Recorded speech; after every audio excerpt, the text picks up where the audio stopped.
անվտանգություն, ինքնիշխանություն, վճռականություն, դիմակայունություն,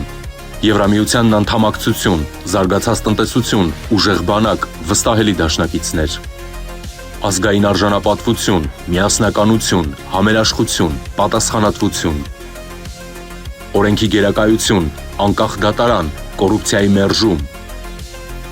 բարձր աշխատավարձ, անվճար բարձրագույն կրթություն, հասանելի առողջապահություն, արժանապատիվ թոշակ, հանուն հանրապետության, քո ձայնը խորհրդարանում։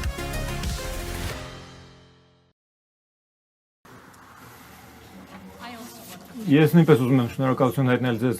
վարչապետ սիրելի Նիկոլ, ջերմ ընդունելության համար, որը դուք ընձեռել եք իմ բարեկամ Անտոնիոին եւ ինձ այստեղ հյուրընկալելով։ Կուզեի նաեւ շնորհավորել ձեզ եւ հյուրընկալելու համար շատ հաջող եվրոպական քաղաքական համայնքի գագաթնաժողովը 3 եւ նաեւ ձեր խաղաղամետ օրակարգի համար։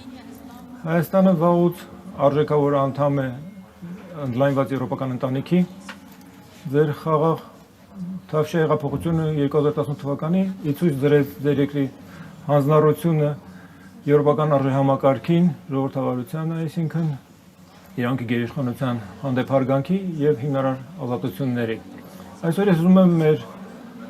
կուռ օժանդակությունը եւ գործընկերությունը վերահաստատել Հայաստանի հետ։ Մենք բոլորս ապրում ենք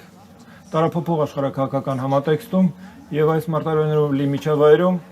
առաջին երբևէ Եվրամիություն Հայաստան գագաթնաժողովը չէր կարող ավելի ժամանակին լինել։ Սա հնարավորություն է ընձեռում խորացնելու մեր կապերը եւ մեր եզակի գործընկերությունը բարձրացնել նոր մակարդակի։ Եվ մենք դա այդպես էլ կանենք 4 հիմնական գերակայությունների ուղղությամբ։ Առաջինը փոխկապակցվածությունն է։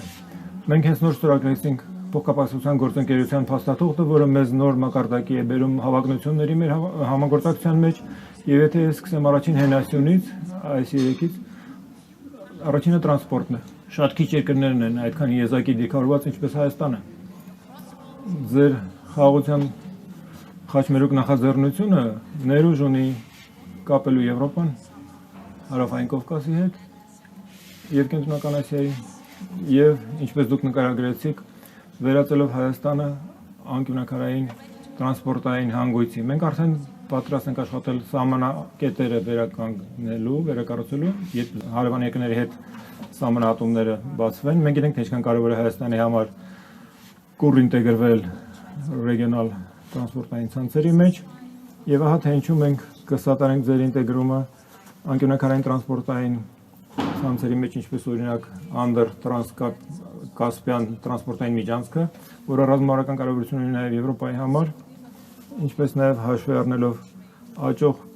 առևտրաշրջանառությունը մեր երկու տարածաշրջանների միջև։ Ահա ինչու այսօր մենք բարձր մակարդակի երկխոսություն ենք մեկնարկում տրանսպորտի շուրջ։ Տրանսպորտի եւ տրանսպորտային ցանցերը շարժիչ ուժն են նպաստելով մրցակցությանը։ Երկրորդ հենասյուն, ինչպես դուք ասացիք, էներգետիկան է։ Հայաստանի արագ զարգացումը արևային էներգետիկայի նշանակալի է։ Դա հստակ նշան է ձեր նվիրմանը Հայաստանի էներգետիկ խառնուրդը դիվերսիֆիկացնելու եւ գերագույն կարևորություն ունի, եթե մենք նայենք օրինակ էներգետիկ ճգնաժամին, որին մենք բոլորս այժմ բախվում ենք, մենք սատարում ենք նախագծերը խթանելու ձեր էներգետիկ անվտանգությունը, մասնավորապես հաշվի առնելով թանկարժեք վերականգնվող ռեսուրսները, որոնք դուք նկարագրեցիք։ Սա արդեն ներառնում է 25 միլիոն եվրոյի Կովկասյան էլեկտրահաղորդակցության ցանցի եւ էներգետիկ կուտակիչների կառուցմանը, ապավելու ձեր մատակարարման անվտանգությունը։ Երրորդ հենասյունը թվանշայինը Հայաստանը ապշեցուցիչ նոր ծագող ԱԲ եւ ինժեներական էկոհամակարգ ունի։ Սա ուժեղ կողմ է եւ մենք ուզում ենք հենվելով դրա վրա կառուցել ավելին։ Մենք միասին վերհանել ենք Միլայն ընտրանի նախագծերի եւ մենք բոլորս այստեղ այս սենյակում ականատես ենք եղել ստորագրմանը մի քանի մտադրության նամակների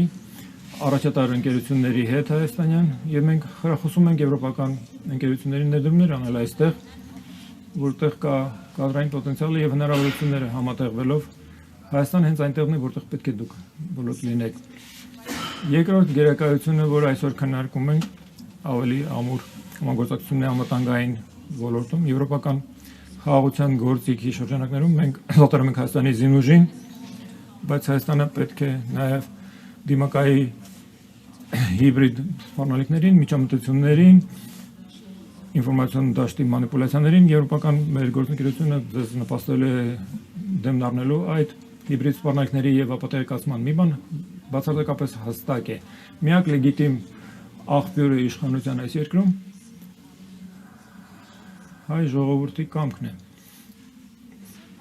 Երրորդ գերակայությունը համագործակցությունն է վիզայի քաղաքականության եւ ներքին գործերի ասպարեզում։ Վիզաների ազատականացումը գերակայություն է, որը խորապես կարևորվում է հայ ժողովրդի կողմից եւ իրավացիորեն այդպես։ Քանի որ մենք ուզում ենք իրար մոտեցնել մեր ժողովուրդներին, հաճույքով ներկայացնում ենք առաջին առաջընթացի զեկույցը։ Շնորհավորում ենք այն խիստ դրական բնույթ ունի, լավ աշխատանքը եւ առաջընթացը արձանագրելով անցյալ նոյեմբերից ի վեր եւ մենք միանգամայն վստահ ենք, որ մենք սա կանենք։ Այսօր մենք նաեւ նոր աշխատանքային կարգադրություններ ենք հաստատում Frontex-ի եւ Հայաստանի միջև, այն կամրացնի համագործակցությունը սահմանների կառավարման եւ միգրացիոն ոսկերի կառավարման ասպարեզում եւ վերջապես, բայց ոչ վերջին հերթին, չորրորդ գերակայությունը տնտեսական աջակցություն եւ սոցիալական դիմակայությունն է։ 2 տարի առաջ մենք մեկնարկեցինք տոկունության եւ աճի պլանը Հայաստանի համար 270 միլիոն եվրոյի արժողությամբ։ Սրա իրականությունը լավ առաջընթաց է։ Անցնում ենք անցնում ենք, որ այս պլանը եւս 2.5 միլիարդ եվրո կզորագրի ներդրումների տեսանկյունից հացատարում ենք հայկական բիզնեսներին, օգնելով նրանց նորարարություն զբաղվել, նոր շուկաներ ոտնակոխել եւ աճել, եւ ներդրումներ ենք անում հմտությունների եւ զբաղվածության ասպարեզում, ինչպես նաեւ ականազերծման ասպարեզում, որը անվտանգության եւ ապահովության համար կենսական է եւ շատ պահանջված աջակցություն ենք տրամադրում ներառյալ բնակապահովում Ղարաբաղից տեղահանվածների համար։ Միլայն ընտրանի թեմաների ես ընդգծեցի միայն ամենից կարևորները, բայց սրանք սիրելի Նիկոլ եւ սիրելի Անտոնիո ցույց են տալիս ընդգրկումը եւ խորությունը մեր համագործակցության եւ ես ակնկալում եմ մեր հաջող գագանաժողովը։ Շատ շնորհակալություն։